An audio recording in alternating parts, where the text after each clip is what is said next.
And where is Osama bin Laden? Supposedly he's still alive, and still attacking our troops and others all over the world. 170 people died in attacks by Al-Qaeda or its affiliates. Before September the 11th, Osama bin Laden said that an attack could make America run in less than 24 hours. Pakistani Army finds it extremely difficult to operate in the Pashtun area where Osama bin Laden supposedly was. Very difficult to coordinate that kind of operation. So now they're trying to break our will with acts of violence. They'll kill women and children, knowing that the images of their brutality will horrify civilized people. Well, and looking back, given the number of cells that seem to have sprung up, whether it was in Spain or Britain or terrifyingly the possibility of sleeper cells here in the U.S., would the war on terror have ended if they had captured, if we'd captured bin Laden right then? Oh, absolutely not. Their goal is to force us to retreat. See, they have a strategy. They want us to retreat so they can topple governments in the Middle East and turn that region into a safe haven for terrorism. And just like a real terrorist, Osama bin Laden contacts us by TV to let us know what he's up to. To dismiss claims from convicted conspirator Zacarias Moussaoui about his role in 9/11. Bin Laden made it perfectly clear that he called the shots. I mean, he split up into about half a dozen major cells, which have since spawned others. They're operating in many countries around the world. Exactly 1 month earlier, bin Laden had issued an angry message in which he delivered new threats and accused the West of being at war with Islam. And he also lashed out at Western nations for refusing a, quote, long truce that he offered in January. It would have been a symbolic victory to capture him, either dead or alive, because we focus so much personally on him. But Osama always seems to get away. You know what this reminds me of? My childhood. The war on terror reminds me of G.I. Joe, American hero. G.I. Joe is there. It's G.I. Joe against Cobra and Destro, fighting to save the day. He never gives up. He's all... G.I. Joe is a cartoon about U.S. forces fighting a terrorist organization. And just like the war on terror, G.I. Joe always foils the plot. G.I. Joe is the code name for America's daring, highly trained Special Mission Force. Its purpose, to defend human freedom against Cobra, a ruthless terrorist organization determined to rule the world. He never gives up. He'll stay till the fight's won. G.I. Joe will dare. G.I. Joe. G.I. Joe. But the threats from Cobra Commander sound just as ridiculous as the threats from Al-Qaeda. But is it worth the price? Once unleashed, the liquid becomes a deadly nerve-paralyzing gas. One drop on your victim, and he's history. Excellent. Attention, nations of the world. This is Cobra Commander. In the last 12 hours, Cobra has launched an all-out attack upon your energy resources. In the North Sea, Cobra rattlers have reduced your offshore drilling stations to rubble. In the desert, our HISS battalions have halted production at every major oil field. We have severed vital links in the Alaskan pipeline. Observe. This fleet of tankers carrying South American oil to the U.S. Now, witness the final phase of Cobra's plan to stop the world!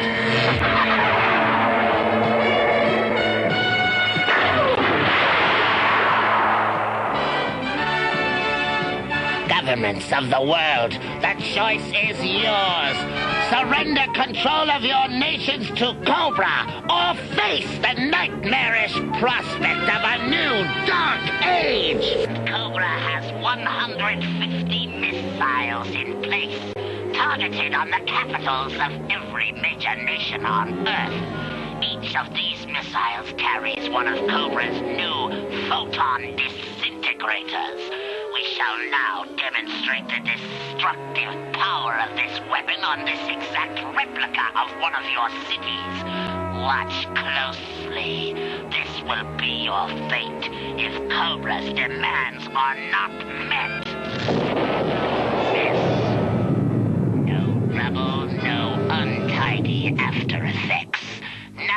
remains, but memories.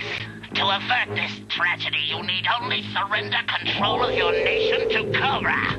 You have till dawn to decide. Sleep on it. There, it's done.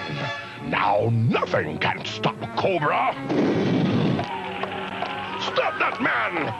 Even though G.I. Joe saves the day, the terrorists always get away. Very impressive, but too crude and too late. Farewell, Joe. I had him, and I blew it! All right, let's go, Chrome Cheeks. There's a nice dank cell waiting for... Fool, did you truly think me defenseless?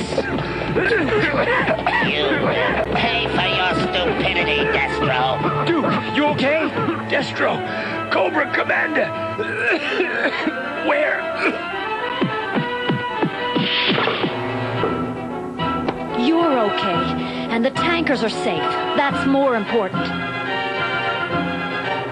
Yeah, we'll nail them next time, Duke. Because without Cobra Commander and his minions, there is no G.I. Joe. Don't feel bad, Duke. We got the job done, even if those creeps did get away. Yeah, right. And without Osama bin Laden and Al-Qaeda, there is no global war on terror. And how long can they search the globe before their fuel is gone? I'm not making fun of the U.S. military with my G.I. Joe analogy. I'm simply pointing out that the global war on terror is not real. Al-Qaeda is not real. And our military is the most skilled in the world. They would have found Osama bin Laden by now. They are being misused by the administration. The most un-American act that I think anyone could ever commit is the misuse of the military. I can't think of anything worse. Because our military are trained to fight for each other. They are trained to love the fight. Listen. Simplify, do or die, gun ho, gun ho, gun ho. What makes the grass grow? Blood, blood, blood. What do we do for a living, ladies? Kill, kill, kill. I can't hear you. Kill, kill, kill. And I don't care what we went in here for. We're there now, and we need to be supportive of our commanders, our commander-in-chief. We need to be supportive of all of our troops there. I'm a fighting man myself. I served 32 years in the military.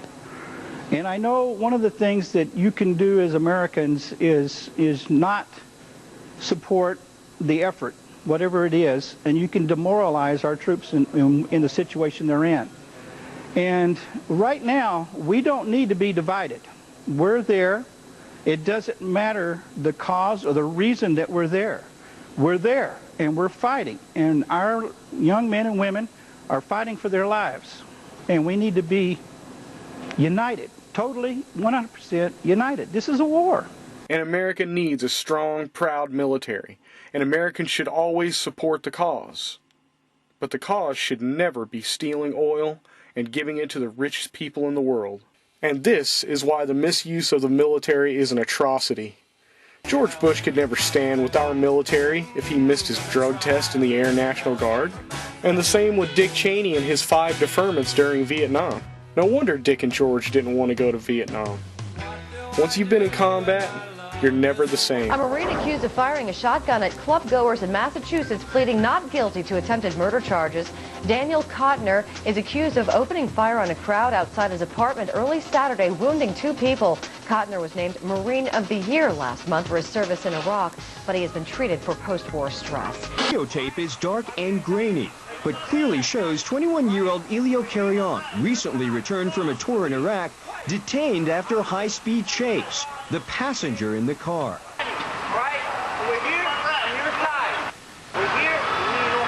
I'm on your side, he appears to tell a sheriff's deputy. I mean no harm. And then this.